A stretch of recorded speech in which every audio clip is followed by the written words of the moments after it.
Indonesia darurat stunting. Kita diharapkan mengetahui soal gizi. Berdasarkan data prevalensi stunting di Bengkulu tahun 2021 mencapai angka 22,21%. Angka ini masih cukup jauh dari target Presiden Joko Widodo dengan angka di bawah 14% pada tahun 2024. Apa itu stunting? Stunting merupakan kondisi gagal tumbuh pada anak balita akibat kekurangan gizi di 1000 hari pertama kehidupan anak. Minimnya asupan gizi pada anak dapat berefek jangka panjang dan mengancam kualitas hidup anak setelah dewasa. Stunting hampir tidak dapat disembuhkan. Dampaknya pun bertahan seumur hidup. Stunting dapat mengganggu pertumbuhan fisik pada anak, kemampuan kognitif yang membius kecerdasan anak. Anak akan cenderung lebih mudah terserang penyakit dan lemahnya kekebalan tubuh. Jika semua anak di Indonesia mengalami stunting, maka hal ini dapat mempengaruhi sumber daya kualitas manusia di masa yang akan datang. Tidak hanya berdampak bagi keluarga, akan tetapi juga bagi negara.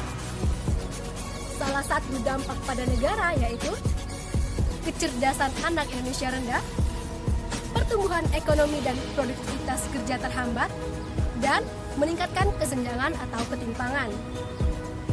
Sebut saja Cipo, salah satu penderita stunting. Tingginya jauh di bawah rata-rata. Prestasi di sekolahnya pun sangat tertinggal jika dibandingkan dengan anak normal. Cipo sangat sulit mengikuti pelajaran di sekolah. Saat hamil, ibu Cipo kurang asupan makanan yang bergizi, sehingga Cipo lahir dengan berat badan di bawah normal. Bukan hanya itu, Cipo pun tidak mendapatkan ASI eksklusif. Makanan pendamping ASINya pun kurang bernutrisi. Akibatnya, Cipo jadi sering sakit-sakitan, tubuhnya kerdil, dan mengalami gangguan pertumbuhan, baik secara fisik, emosional, maupun sosial. Jauh dari ciri-ciri generasi yang tangguh. Pemerintah melalui BKKBN tahun 2022 ini melakukan promosi 1000 hari pertama kehidupan dengan tema Cegah Stunting. Tema yang sejalan dengan tema kemerdekaan kita. Indonesia tangguh, Indonesia tumbuh. Bagaimana cara mencegah stunting? Pencegahan stunting dapat dimulai dari keluarga melalui gerakan pengasuhan 1000 hari pertama kehidupan. Mengapa pengasuhan 1000 hari pertama kehidupan penting?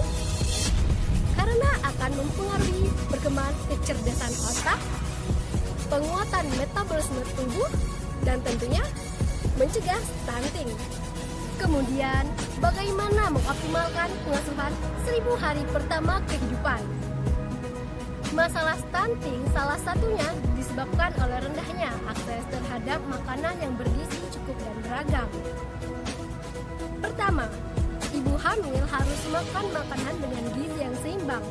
Ibu hamil maupun anak-anak dalam usia pertumbuhan sangat penting menjaga asupan nutrisinya, mulai dari karbohidrat, serat, protein, mineral, dan vitamin. Kedua, minum tablet tambah darah 1 butir per hari. Ketiga, tidak merokok, tidak minum alkohol atau soda, serta menghindari makanan berpengawet. Keempat, mengikuti kelas ibu hamil dan bina keluarga balita. Kelima, lakukan inisiasi menyusu dini atau IMD dan ASI eksklusif. Keenam, beri makanan pendamping ASI atau MPASI.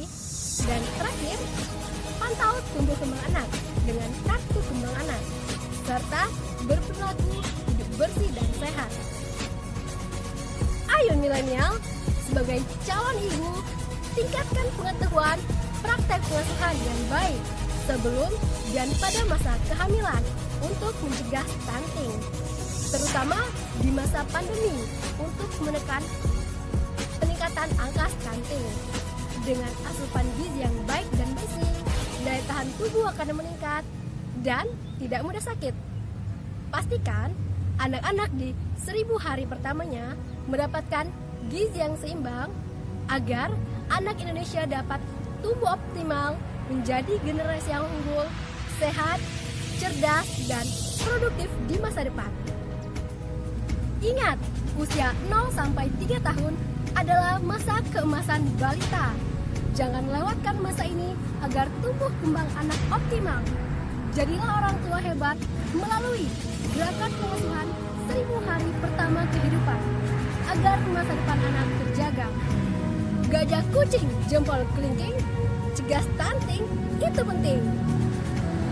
Cukupi gizi, lengkapi imunisasi, perbaiki sanitasi. Jangan biarkan masa depan si kecil akibat stunting.